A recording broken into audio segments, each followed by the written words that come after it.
Hey guys, in this video we're going to take a look at how you can set the camera color tone to natural or warm when taking a picture on the Samsung Galaxy S24 series.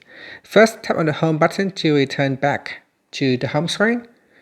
And on the home screen or in the app screen, open up the camera app. Next, switch to your front camera and then tap on the effects button. In here, tap on color tone on the far right, and at the bottom here you can select natural or warm. You can see here if I select natural, the color is more whiter or bluer, and if I select warm, the color of my face is more yellower. And that's it. So once you have selected a color tone, you can then tap on the shutter button to capture a picture. And that's it. Thank you for watching this video. Please like and subscribe to my channel for more videos.